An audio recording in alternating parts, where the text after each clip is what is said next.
You have your Heisman favorite topic. Oregon's Dillon Gabriel is now the favorite to win the Heisman. It's atypical for a July change. I don't know what they saw, but the bookmakers moved him ahead of Carson Beck and Quinn Ewers. So Quinn Ewers, a top 3 guy there in your Heisman. That's pretty cool. But here's the story that Skip Bayless. Third team. This is third team. Is. It's Dillon. Yeah, I think UCF, Central Florida. Yeah, OU, Oklahoma. and now Oregon. Oh, gosh. He had put up big numbers last year with Oklahoma. Yeah.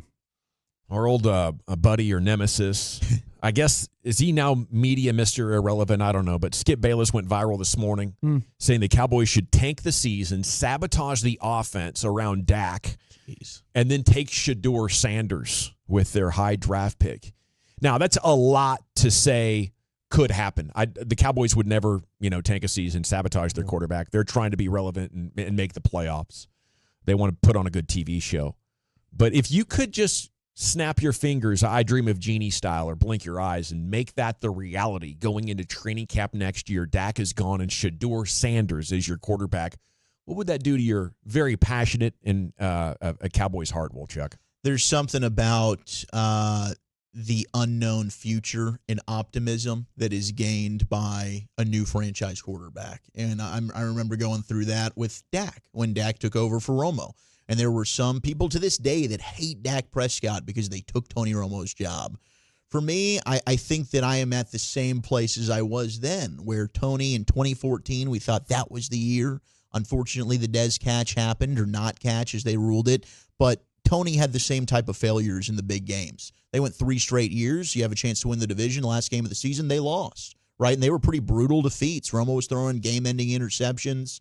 Same thing in the playoffs. Didn't have a ton of success. I think won a total of 2 playoff games. Same thing we're at now with Dak. So to me, it also paints to, maybe it's a bigger picture. It doesn't matter who the hell's the quarterback. It's kind of just overall the construction of the organization. But I do think that would bring in a lot of fans. And I ultimately, yes, would get excited about a new quarterback and the possibility of change. And maybe that guy does have the whatever it factor that you see in Mahomes or these guys that are big-time playoff performers that have been lacking here. Bayless says that's a championship move, and that's what the team needs. I'm with Zach. I think at this point, I'm convinced that the Cowboys front office plus Dak isn't going to get the job done, and I want to see them try with, different quarterbacks that might be transcendent type players that could push through the mediocrity of the organization. I mean, Burrow took the Bengals, a way worse organization than the Cowboys, to the Super Bowl and beat Patrick Mahomes. I think a player is capable of doing that for the Joneses, and I'm 100% confident Dak's not that guy. You're going to have to build a super team around Dak to win. I think Dak's good enough to win a Super Bowl. But I would just be excited about change, Brian. And maybe we'd end up regretting that not too, long after that acquisition. But, I mean, Shedeur's a hell of a talent, and I'd be excited about, seeing what he could do for the Cowboys. Brian, what do you think?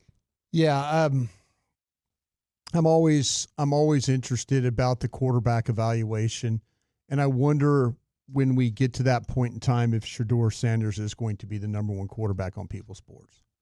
I think it's going to be a very difficult year for him, and I think it's going to be a difficult evaluation for him because of the team around him. Now, he's got a bunch of transfers and portal guys that are this offensive line. We'll see what if they can stabilize they changed coordinators out. They didn't protect him particularly well.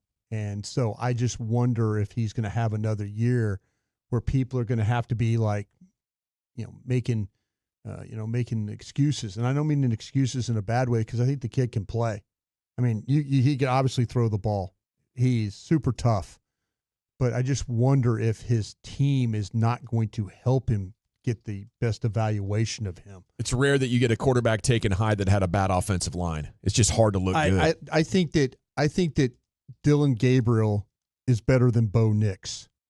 And Bo Nix got drafted out of Oregon. And I think Oregon's system will probably make Dillon Gabriel look really good. That's the guy you'd want to take if the Cowboys do finish bad? It's a left-handed quarterback. I'm just saying the evaluation. I'm just saying the evaluation of one is going to look like it's going to have huge numbers, and I think the other one is going to fight. Everybody's going to say, well, this kid does this, and I'm talking about Sanders.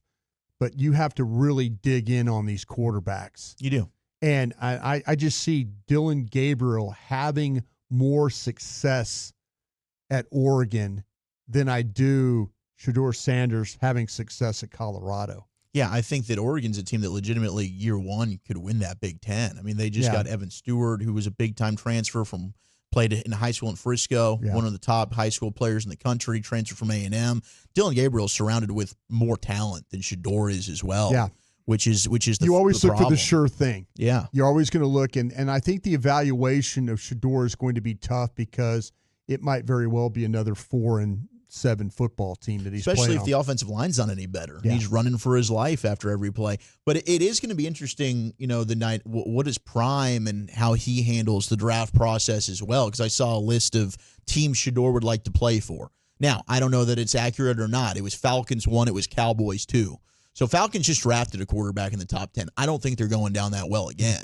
But if Shedeur wants to be a Dallas Cowboy, do they end up pulling an Eli Manning and forcing their way to America's team? Could be very interesting too, because the New York Giants could have the that's also true. The number one pick. The Giants very well could be in the top 3. Could you see the Cowboys having a top 5 pick in any way next year? I mean, they're not going to sabotage, but naturally, what's that look like? Is that just a Dak injury? Do you need like Dak, Lamb? Do you need like 3 or 4 of your really good players to play, bad or get injured, I think, in order to even dream of the possibility? Because you agree, there's no way the Cowboys would ever sabotage a season or tank. No, absolutely no.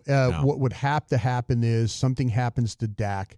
Then it turns into Cooper Rush having to play. We've seen Cooper Rush win before, but then now you have no semblance of a running game, and you don't get the development, or the learning curve is too steep at left tackle. So then you start to have some issues, and maybe Zach Martin is in his last year, and maybe Zach Martin not playing at a high level like he once did. Mm-hmm. Maybe they didn't figure out the center situation. Maybe they went with Brock Hoffman, lost a bunch of games with Brock Hoffman at center.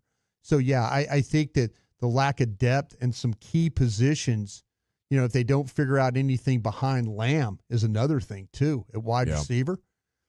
Yeah, this thing could, we on a best case scenario as a show, we pick 9 and 8. If all these things go against it, you could very well be a team that's looking I think at like top. Jumping up to 12 wins is more likely than 5 wins, though. I mean, that would be just an absolute catastrophe. Yeah, with a healthy quarterback, they have not had a losing season in 20 years. Yeah. Wow.